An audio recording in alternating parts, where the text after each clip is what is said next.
All right, welcome everybody. Have an awesome conversation today. I'm here with Matt Grattan, who's the head of partnerships from Zamp. Matt, how you doing? Good, Aaron. How are you? Good. And for those of you who are looking on YouTube, that is not a background. So that is actually your backdrop. Where are you calling in from? I'm at Cape Mears, Oregon, on the Oregon coast. Not bad. Not bad. Yeah, you might see a pelican fly by. So there's always that chance. Yeah. Well, I will do my best to pay attention to what you're saying and not looking at the pelicans. But really appreciate you taking the time to chat.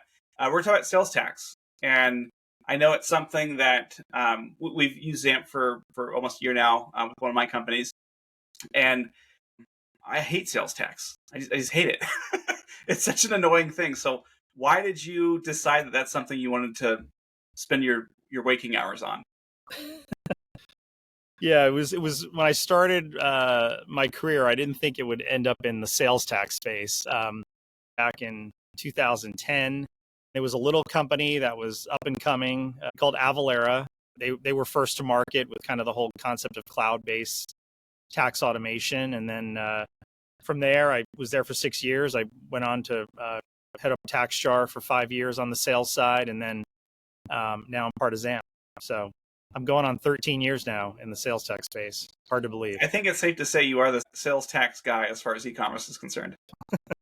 Yeah, I've been through a lot. I mean, I've seen a lot of the changes that have occurred from 2010 to current, and it's probably been some of the biggest changes that have occurred in the market have occurred over the past 6-7 years. Yeah.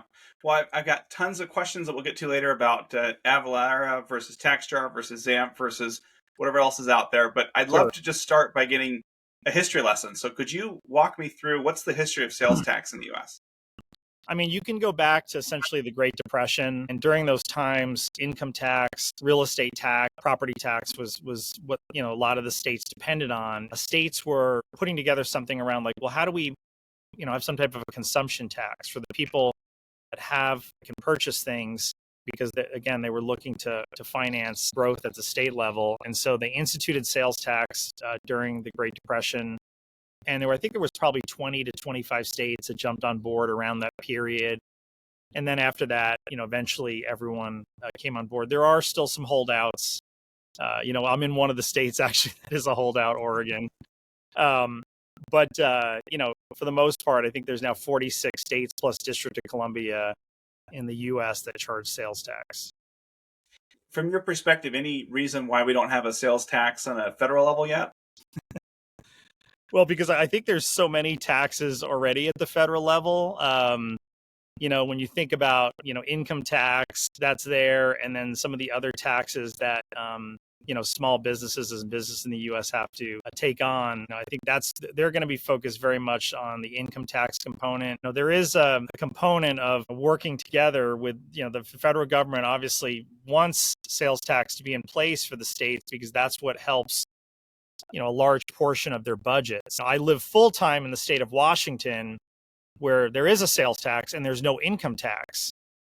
And so when you think about that dynamic, Washington depends a lot on sales tax. So I think there's a recognition that that's the tax that the states are dependent on. And I don't think even at the federal level, when they've been involved in the conversation around sales tax, it's been more about kind of can we move towards a simplified model. I spoke to Congress back in 2013, and I was part of a conversation around the whole internet sales tax, simplifying sales tax nationwide. And at the time, there was a push at the federal level to ask the states, can we do something more uniform, both in standards, laws, regulations, and it never came to fruition. But that was definitely something that the federal government was trying to push out at some point.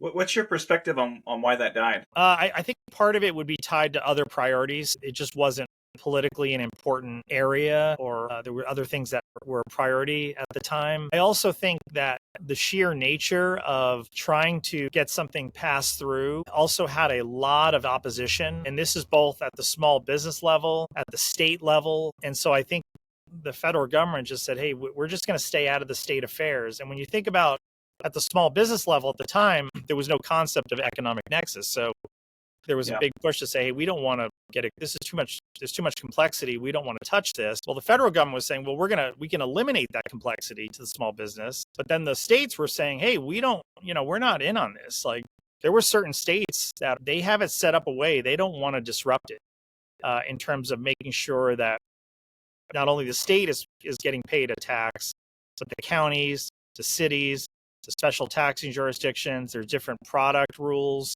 and service rules. So there's a lot of that goes into these decisions that are made at a state by state level. And if you disrupt that, that could definitely disrupt a lot of the local jurisdictions and the tax dollars that they depend on. Yeah. So talk to me a little bit about that, because one of the things that was just shocking to me as I became more and more involved in e-commerce over the years is just the sheer number of different tax rates you have to deal with. I mean, it's not as easy to say, okay, well, I'm going to sell in New York, and so therefore I have New York State sales tax. But then I've got city and I've got county, and depending on where things are. So how many different rates do you have to balance as an e-commerce operator? Well, I think that there's three components to this, right? One is there's sourcing rules. Is the tax based on the ship from address, the origin, or the ship to address, the destination? When you sell intrastate, there are some states that have, like Texas, for example, that has origin rules. So if you ship from Houston to Dallas, it's based on the sales tax of Houston. And then most other states are destination based for intrastate commerce. If you go interstate, it's always destination based. So if you ship from Texas to California, it's always going to be based on California, the sales tax. And so that's the sourcing component of it. The next piece you have is the jurisdictions. So I think there's roughly 12,000 of them. And they, you can have up to 5, 6 taxing authorities on one rooftop address in the US. So you can have state, county, city, special taxing jurisdictions that are in play, and all of them will have different rates and so on. And the interesting thing on the challenge of accuracy is all the tax boundaries don't necessarily align with zip codes. So people that use zip code sales tax systems, they're pretty darn good. I mean, you're going to be accurate a lot of the time, but to be really rooftop accurate, using technology, that's going to ensure you're accurate in states like Colorado, and if you're shipping into Texas and California and so on and so forth. So that's also a challenge. And then the other layer of that is there are variables that will drive the taxation of that product or service or exemption. And so when you think about, is the customer taxable or exempt? So that will be the first, think almost like a Venn diagram. You're working down, and then you look at all the products, and there are different product categories and service categories that are exempt or partially exempt in the state. And this can be everything from healthcare, clothing and apparel, services, supplements, SaaS, digital. There's just a lot of categories that food and beverage that can be impacted by this. And you brought up New York. Under $110 products, clothing item in New York is exempt, from sales tax. Over $110, it becomes taxable. And then I grew up in Long Island, if you sell that same product in Long Island at under $110, the state level is exempt, but the Long Island still wants the county and the special taxing jurisdictions still want their revenue, so they tax it. So there's also these different rules based on exemptions, partial exemptions, and then also based on where the product is shipping to, even within a state, that can vary. This sounds like an absolute cluster. Before we get into it, I think there's probably 2 concepts that we need to make sure that people are aware of. Can you just talk about the concept of Nexus and how Nexus is triggered by different activities that companies do? Yeah, sure. So the one thing that we actually some companies that we've been working with have talked to us recently, and they were like, what's physical Nexus, right? And I said, well, that's always been there.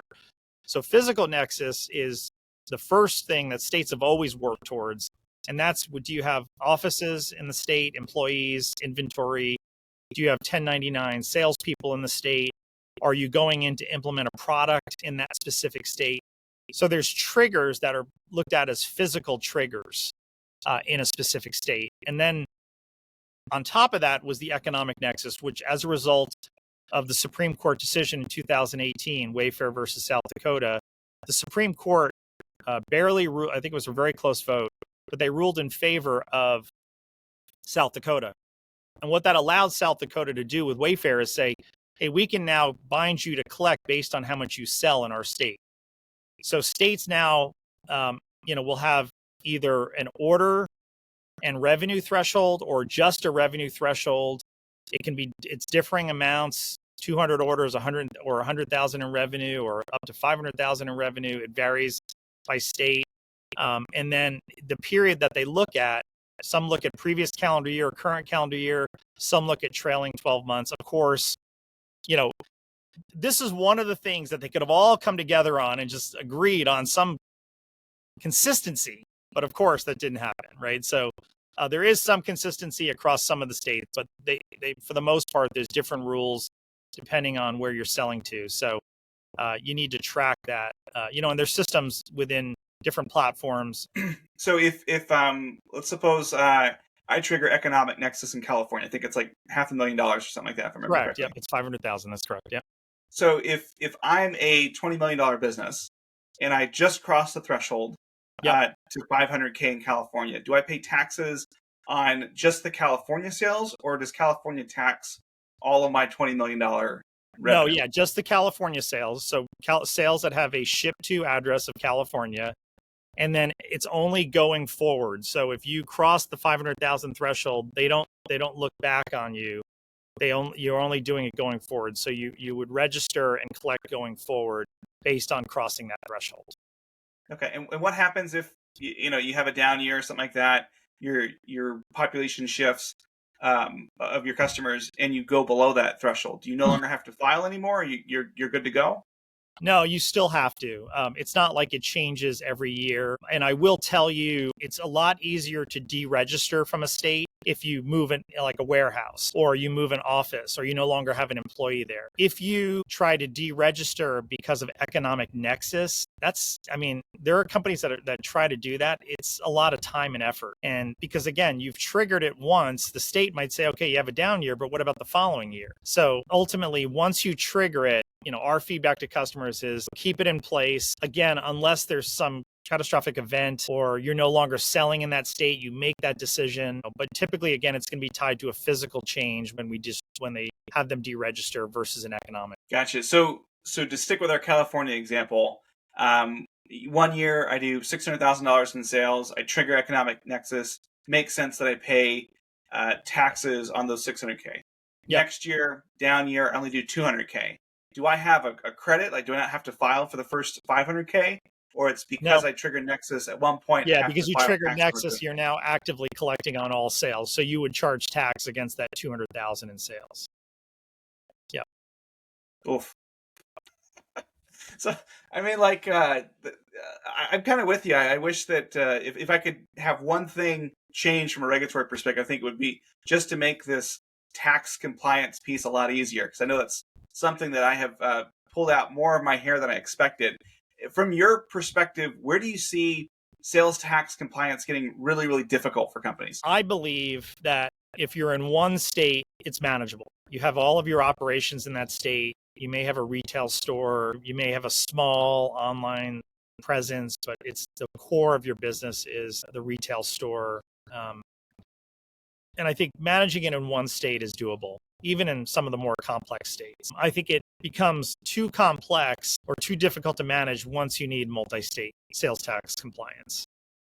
And I think that's when you get to the point where it's 2 states, 3 states, 5 states. It just starts to make sense to find a partner to take that burden off the business. Not only are you supporting compliance in those states, there's different rules like we talked about. There's different filing calendars we talked about in terms of deadlines and schedules. Things change all the time as well. So I think there is the definite approach of let's take this activity we're doing, which is not revenue generating, which essentially is a cost center to our business and our fiduciary duty to do based on our presence, our Nexus presence.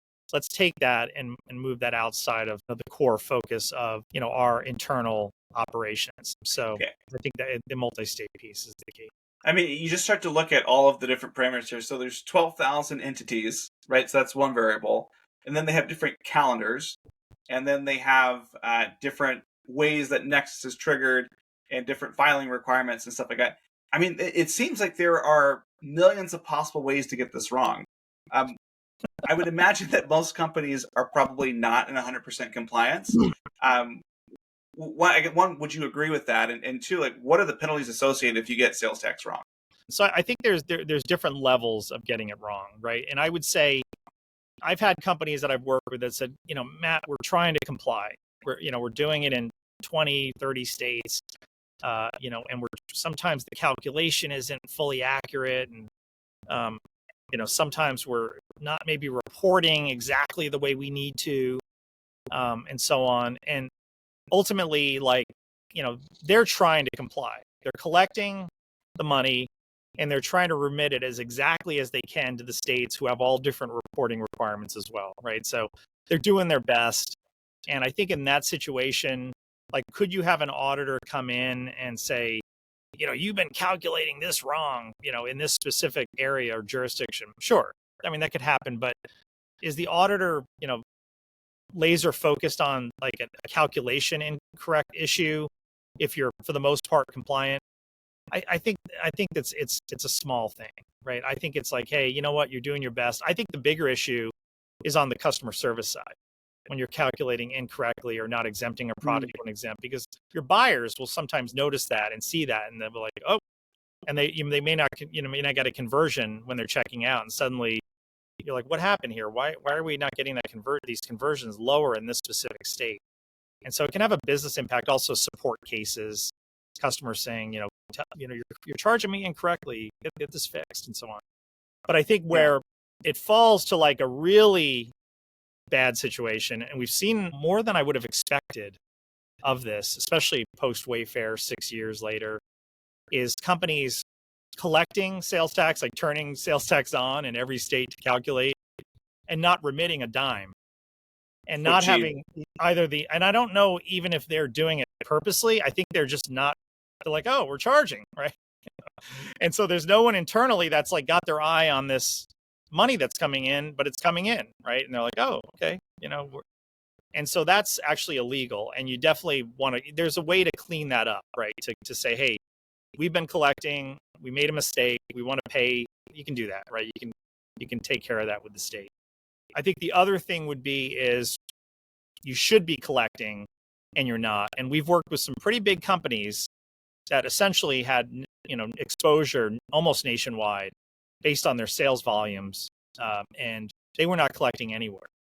And I think that's, again, a major red flag, and something, again, that can be corrected, but it's something that, is also an issue. The first one is a little bit worse than the second one, but they're both not good, because what they do is they add risk to the business.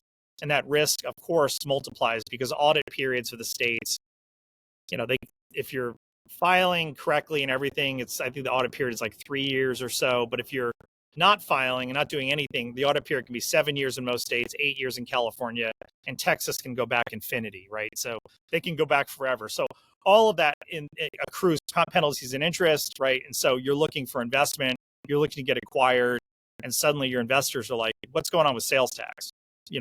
Are you collecting it? Why not? And so that becomes a risk to the business, not only in terms of investment, but also just the exposure you have. So I can definitely appreciate the founder who's sees the pop up in Shopify of, we're gonna start collecting tax, and it calculates, and then just forgetting or not knowing that it would remit. I know on Amazon, totally, they collect they collect sales tax and then they remit for you, but Shopify doesn't do that. That's right. So what are the other things that a brand has to know to say, okay, we're going to collect sales tax, we're going to pay what we're owed to, but what other filings, what are the things you have to do in order to be able to actually give the government their money? Yeah, sure. So I think there's a couple things. One is, again, knowing where you need to collect.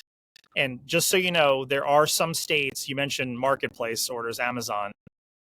Amazon takes care of the sales tax as a part of the marketplace facilitator law that was rolled out nationwide. And they started with the state of Washington in November of 2017. And then it rolled out everywhere. So any company you're working with that's coined as a marketplace, eBay, Amazon, Walmart, etc., they handle the sales tax, but you are still required to report it in the states where you have Nexus. So you have to report that with your taxable direct-to-consumer orders. And you're also required to report your wholesale or resale orders. So if you have a wholesale strategy, you have to report that as well as part of the report. And I think a lot of companies miss that. They're like, well, the resale, wholesale, we're not doing the sales tax or marketplace. Why are we reporting it? Well, the state still wants you to report that. The benefit of reporting it is when you're that exact, the states are going to be like, they're going to look at your report. Oh, they got it together, right? They know what they're doing. They're checking every box. We don't need to worry about that, right? So it keeps you off the radar, so to speak, with notices and potential future audits. So I think that's one thing. And then I think the other thing, when you think about remitting tax, you need to basically make sure that you have, money in your account, obviously, when you pay the states. So make sure you have an account funded. One of the secrets that we've seen a lot of customers do, which I think is a really smart thing, is they set up a separate bank account just for sales tax. And then they fund all the money into that account and they pay it via that, with direct ACH to the states. So that's a nice way to kind of keep it consolidated, right? That particular stream of payment and liability and handle it that way. So we've seen companies do that. The one thing I would also say is that, there are deadlines if you're monthly, quarterly, annually, whatever. But when you have to file for that previous period, some states are the 20th of the month, some states are like the 28th or the end of the month. So just know when those periods are, because if you miss a filing, there are penalties and interest involved. If you file late, you can still file late, but ideally you get it on time. And then if you're working with a company to do it for you, like a Zamp or any company you're working with, typically they're going to be filing thousands and thousands of returns every month or quarter. So very process focused, because they're working with lots of customers. So just again, when they start the process, they're probably going to start at the beginning of a month. Make sure your funds are in the account at that time. And the benefit of having funds in your account early on as well and filing early is there are states like Maryland and Texas and some other states as well that will give you, little kickbacks for filing early, 1.5% or, things like that. So it's a nice thing to file early with some of those states because you get some credit. It's a benefit. Yeah, that's great. Yeah. I want to get into some of the practical nitty gritty stuff around e-commerce and dealing with things. So the first question I have is, how do refunds and returns interact with sales tax compliance? So, I'm a customer, I buy something, I decide I don't want to return it back. Does the company still owe the sales tax on the item that I end up returning? And if not, how do you reconcile that? Yeah. So, okay. So the interesting thing is that my daughter recently got her senior pictures, and she bought 3 dresses, chose one, returned 2. Just very common in terms of the purchasing patterns. So, the customers, depending on their industry, typically have a significant or enough volume of returns that occur at the product level. And so, first, if the return occurs within the filing period you're in, so say you're a quarterly filer and you had a May order and it was returned in June, and your filing for the quarterly is in July 20th. So you're going to do a direct offset of what was purchased and whatever was returned, whether it was a partial return or a full return, against the liability that's owed the state. So that acts as an offset within that period. Now, say another example, you're doing the quarterly still, you get the May order and it's returned in July outside of the current filing period. So per the state, the way the states look at it, well, you should do an amended return for your quarterly and, request back, based on that return in July, the liability that's owed to you. Because, you gave the customer full credit, which include the sales tax they paid. And what's interesting is the amended returns are a real pain in the what. I mean, they are just, they're just, it's just annoying, and it's just a lot of work and manual. It takes multiple months to process. So we basically have put together a system, and I think some of the other providers do this as well, where when you get a prior period return, so order in May, you're now in your Q3, July, August, September, so your quarterly in Q3. What we do is we take that prior period return and we apply it as an offset to the current period. And so we will truncate down the liability owed to the state at a jurisdiction level, because like we talked about earlier, they're the state, county. So there's all the jurisdictional amounts, and we'll take that down based on the return amount. Now, we can't go below zero in the jurisdiction. So you can't go below zero. You can't file with the state owes you money, right? Or the jurisdiction owes you money. So nice. Again, it's a nice way to kind of do the offset, not have to do amended returns. And it really aligns better with the velocity of commerce today, the way commerce works, with the higher volumes that occur online. It just makes a lot of sense. So, and the states are okay with that. They don't want you to be as precise as possible. It's a workable solution for us and our customers, and I think and the states they have, typically we've had no issues with it. There's probably somebody, some auditor in some state who, sat at the front of the classroom in high school and took copious notes and, met with the teacher after class to, make sure he or she got an A+ every class or every semester. And that person might, say it's not the right way to do it, but at the end of the day, the reality is this, right? You're not doing, all you're doing is taking rightfully what's owed to you and just offsetting it in the period versus doing all that work of the amended return. So, I think for the most part, the states understand that, right? And as you mentioned earlier, this is definitely something that's still evolving. I'm sure 5 years from now, it's going to look different than what it is today. Hopefully it's simpler, but who knows? Yeah, no, absolutely. I could see this could be an area that as well is addressed because, again, velocity. Yeah. So I'd love to get some more nuance on how sales tax is impacted by either your business model or what you sell. So could you talk a little bit about the impact, if there is any, on subscription-based e-commerce versus one-time purchases, or things like digital goods, software, ebooks versus physical goods? Yeah, so I think, first off, if you're like, a subscription model is a great model, and there's all different industries that are doing it today across, it started, I think, more in the digital space, and then you started to see providers of all types. Our dog, we get, pet food for our dog, and it's a subscription-based approach. So there's so many things you can buy subscriptions for, which includes, of course, digital. There's a recommendation from how you calculate the tax. What typically happens is, you do these bill runs and you have, a high velocity of orders that you're running through recurring billing through the month or period. And what we have a lot of our, some of the providers we work with say, well, we're going to take the rates for each location, and they're going to do something called caching those rates. So we don't want to hit your API every time we, calculate a new, just do the recurring subscription.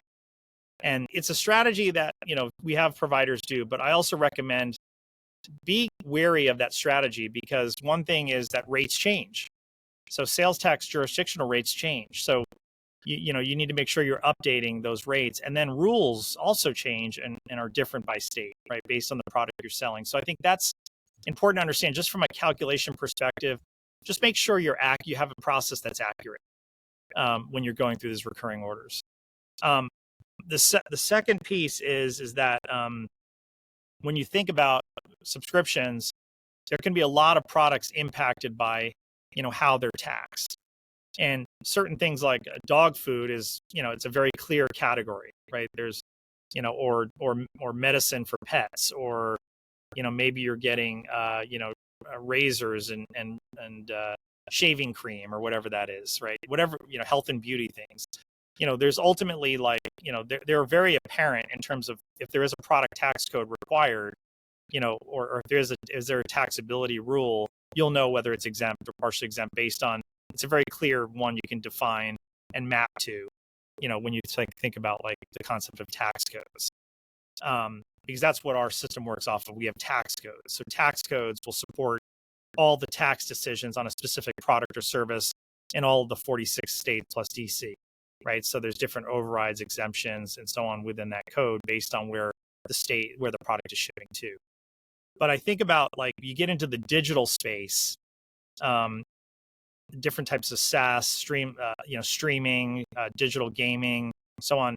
There's a lot of things that impact what category it goes into in terms of how it's delivered, the access you have, is it temporary or permanent, and the content that's included in that product. And so if you are in that space, make sure that you're getting, either if you have internal expertise to map, make sure you're mapping correctly to the right tax code, great. If you're not, and you don't have that, make sure you have a partner that can help you, provide that mapping, because we've seen a couple of times where companies have mapped to an incorrect code, and then they were not taxing their product correctly in the states where they were shipping to. So just very important that you do that as part of as part of a subscription. Whether it's Yeah. whatever you're saying. I want to dig into that a little bit more. So how is it different if it's just a digital product? So I'm thinking, a digital good, NFT would be an example, or an ebook, or software. What are there's no physical exchange. There's no ship from or ship to, because it's all digital. How are those impacted by sales tax? Yeah, and again, there's a lot of, within those categories, there's a lot of partial exemptions and exemptions, right? But I know that, for example, if I'm getting streaming content, the tax rule can vary based on if I have temporary access to that, movie, for example, versus permanent access to it. I also know that, depending on how software is delivered, and versus, SaaS versus like, custom software that's client server based and things like that. So there's different rules depending on, delivery, access, and then also what's included. I'll give you an example of a classic scenario. We're working with a big franchise in the US, and they have a bunch of franchisees, and they sell to their franchisees. They provide a SaaS software for managing the store. So this will include everything from music, video, promotions, pricing, all of, things that, the store can then put on these screens and promote commerce and buying in their stores. They were selling it in North Carolina, and they said, well, it's SaaS is exempt in North Carolina. And we said, yeah, you're correct, it is. But we said, because you're including all of this digital content, it becomes taxable, because digital content is taxable in North Carolina. So when you combine the two, and the delivery of what your SaaS product is delivering to these franchisees, it becomes taxable. So this is the kind of complexity, you encounter. And also, what's interesting is sometimes you'll come up with product or service ideas that no one's even heard of. The states aren't even caught up on it. They haven't come up with a rule for it yet. And the customer's like, well, what category is it? And I was like, there's actually no category for it right now, And so this becomes always an interesting, conversation. And maybe eventually they catch up. But, the reality is that business and the private sector moves a lot faster than the public sector. And again, I think you just need to, make sure you're working with a partner that you're confident in when they're giving you some advice or recommendations, that you can stand by those. Yeah, and just to kind of double click on your North Carolina example, because that's really interesting. Is that determined by like the mailing address that the company has? What if they're a remote company? Or is it based on where the server is that's feeding it out? How do you determine those sorts of things? Yeah, it's funny because there's like, there could be users throughout the country, right? So Yeah. let's say it's not store based, right? Let's say it's, and so on. There's users of it throughout the country, and there's where do we base the tax off of? So there's lots of articles and feedback and so on. And I will tell you, just the simplest thing to do is, if there's a headquarters, the bill to address, that's what a lot of customers will leverage. They're going to look at, if they get audited, the auditor is going to go to, where's the headquarters of your customer, right? What's the bill to address? So that's where they're going to. in asking for a friend that may own a couple remote companies, is there a particular state that the remote headquarters should be in? Well, yeah, do it in Oregon. There's no sales tax here. Okay. Yeah, I mean, I might have to tell my friend to yeah, move their mailing yeah. address to We Oregon. have international companies that are coming into the U.S. and they'll ask us like, we have like not many sales at all in the U.S. We're selling on Amazon. We want a D2C strategy. What would you recommend we start? And I said, well, there's 5 or so states that have no sales tax, so take a look at those. If you can get a good warehouse deal there, and it makes sense from a logistics and cost perspective, yeah, go there. So one of the things that we see a lot in supply chain is just people looking to exploit the 321 loophole, where you're avoiding your duties, your import taxes, by shipping an item from Mexico or China directly to the U.S. In those cases, do you still have to pay sales tax? Well, I think the biggest thing is when you think about like cross-border commerce. So you might be putting it in Canada. We know some 3PLs up there where, they will house a lot of inventory shipping into the U.S. or Mexico or China direct and so on. The key thing there is, who is the merchant of record for that order? So if you are, then you're not bound by physical nexus activities. You're bound by economic nexus activities. So all of the rules in terms of how much you sell tied to either order and or revenue based on each state specifications for thresholds, those still apply to you. Now, if you are using a cross-border service where they say, hey, we're going to take care of everything, the compliance, all of it. And you pay a hefty fee for that kind of a service, but it's a great way to enter countries, right, and do it in a rapid fashion. And so in that situation, then, you are essentially outsourcing everything, right? Their merchant of record, and your compliance requirements are not going to be the same, obviously, in that situation. But if you're just more from where the inventory is being, shipped and so on, you've got your landed costs, your duties, tariffs, and so on. And then the only time really economic nexus comes into play is specific to when you hit the thresholds based on volume. Yeah. Would you agree with just the statement? It almost sounds like if you have a presence in the U.S. legally, then you'd be subject to some sales tax. Yeah. Okay. Yeah. And I'll tell you, like using like this loophole you referenced, and you may, so if I was a company in, the UK and I could work with potentially setting up either the warehouse in one of the, tax exempt states where there's no sales tax states, or maybe you have a warehouse in Canada, for example, and you start shipping and you're paying any associated cross-border duty tariff related costs and so on. That can impact your cost to the end customer, right?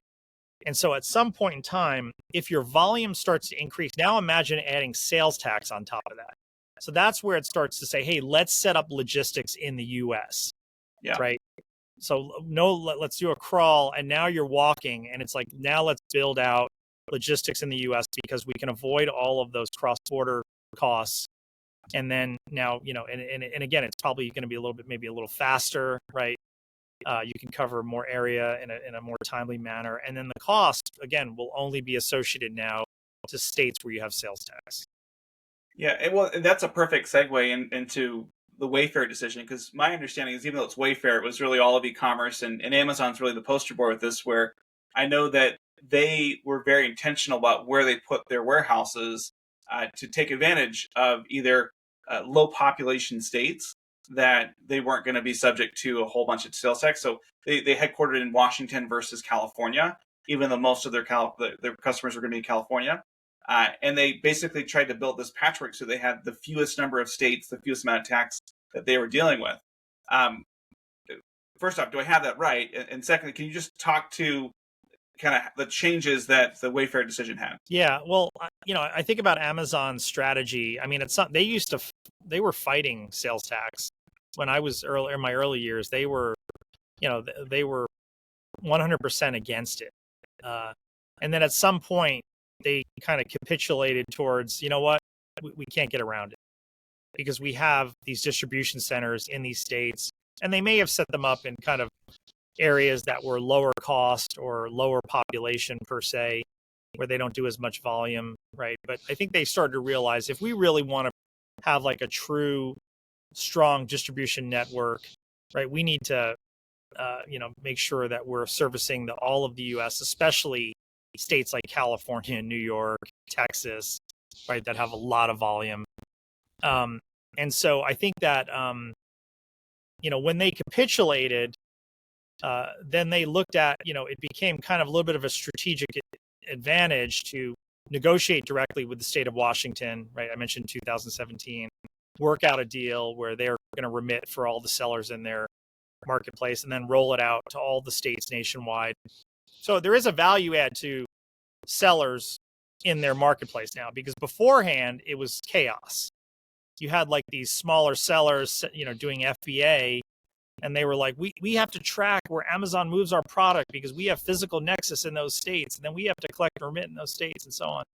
And they were only selling on Amazon, right? Some of them. So it became a really difficult thing. So they simplified that for their sellers, which was a good strategic move.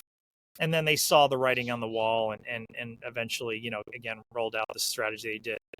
But specific to Wayfair, it's one of those things where the complexity of multi-state compliance that were typically tied to more enterprise level companies was really brought downstream. And so we've done analysis. I've used census data based on amount purchased, like the percent purchased in a state across consumers. And then we align that with the state rules.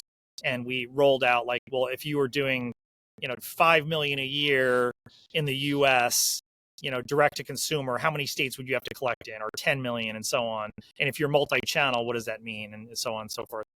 And it's amazing to me, like, even if you're at like 1 million, 2 million a year, you have to collect probably in 5 to 7 states. You get to, 5 million a year. You're now probably like 12 to 15 or 18 states.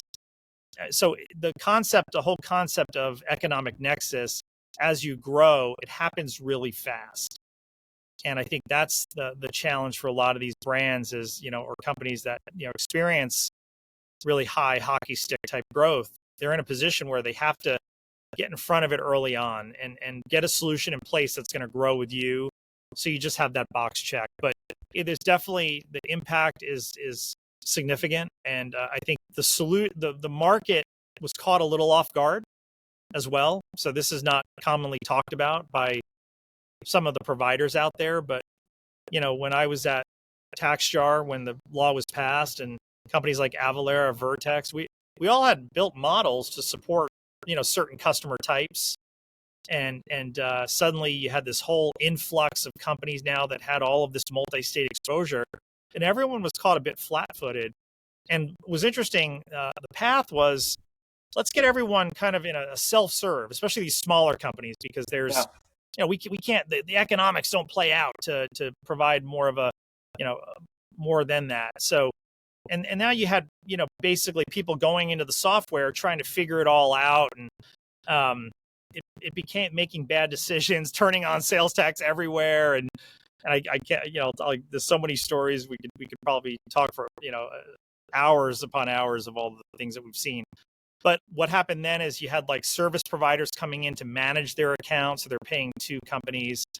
So I think that was the whole impetus behind Zamp, is like we want to do it as a managed solution, so technology plus expertise kind of married together, to kind of fully take it off that plate of our customers. But yeah, there's still a lot to get done, and there's still, I think, a lot of opportunities to simplify for the states in terms of providing, making it easier to comply. And I also think there's lots of opportunity for the sales tax solution providers, whether you're a service or whether you're, technology or both, to do more, right? To make it easier. And so I think that's the path here. Is we want companies doing remote sales. We want companies confident that they can build e-commerce and do it the right way. And tax should not be an obstacle. So I think that's, hopefully we're going to see more of that going forward here. That's helpful.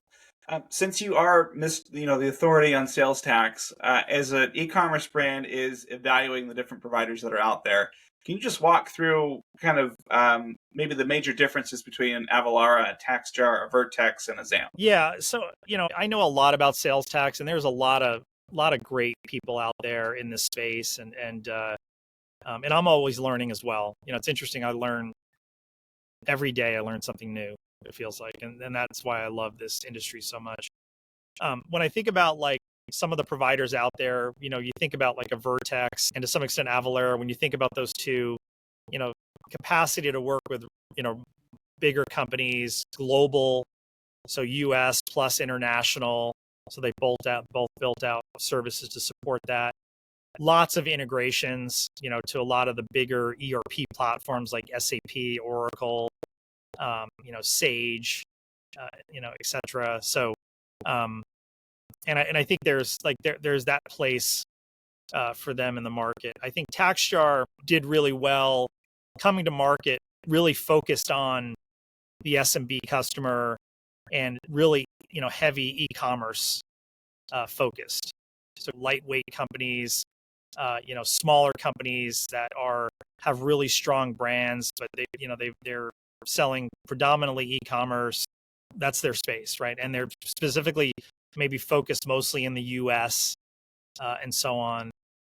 TaxJar follows very much like kind of a self-serve model, and the software has been around a while, and I think it's can be right for the person who knows how to manage it and support it. And I think about Zamp. When we launched a year ago, a little over a year ago, we launched in May of last year. We didn't know how the market was going to receive us. We had some assumptions that the market needed, one service, that delivered as a managed solution, technology, people, expertise, doing it all for one price, right? Price by we felt like the market there was, and these are just things that we learned over the years.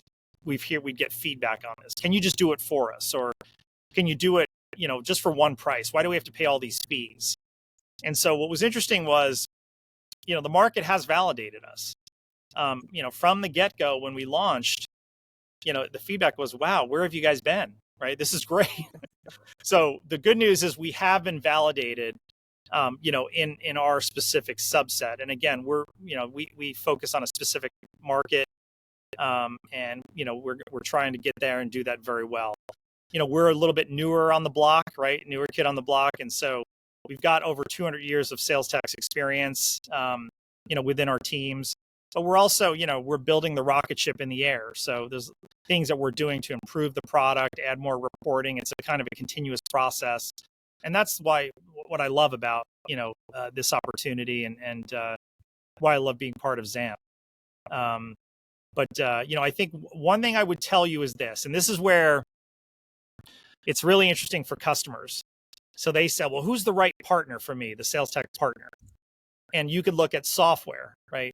Do they have my integrations to my platform? Very important, right? Or is their API developer friendly? Very important. Do they have the taxability logic I need? Very important, right? There's all of these things that you're going to look at from a functional, technical perspective. You have to, right? But when you get to the point where hey, we can be supported by these 3 or 4, I will highly recommend you focus on, if this is important to you, obviously, one, what's their expertise? Do they have a lot of knowledge? Are you confident in what the level of accuracy they're going to provide as part of the service? 2, it just comes down to support. I did a roundtable years ago at Avalara. This is when I first, was there, and customer roundtable. We asked 10 customers. What's the most important thing to you? 9 of them said, hey, customer support. And so when you're working with a partner, I think you want to make sure there's a good match culturally. Like, do you feel like, hey, this partner is somebody who's going to go to bat for me? They're going to do what's right for me. They're going to follow up quickly on an issue I have, because the issues will happen. I mean, anyone who says, no, we're perfect, and no, issues are going to happen, and it's just how they get addressed, how timely they get addressed. And that partner you're working with, that partnership approach becomes critical. So that's one thing I always tell customers is culturally look at the partner that best aligns with who you are as a company. And I think that's super important. Yeah. Matt, this has been amazing. I really appreciate the time that you've walked me through, and I've learned a ton. I think I have a greater appreciation and a greater disdain for sales tax than I did an hour ago. So I appreciate your help there. If people want to get in contact with you or learn more about Zamp, what's the easiest way to contact you? You can go to zamp.com. You can also reach out to me direct. I'm matt@zamp.com. So pretty short and easy there. And then we have an 800 number you can call us on. It's right at the top right hand of the page, and we answer the phone. So just give us a call anytime. We're happy to help any way we can. Awesome. Matt, thank you so much. We'll leave it there, and we'll talk again soon.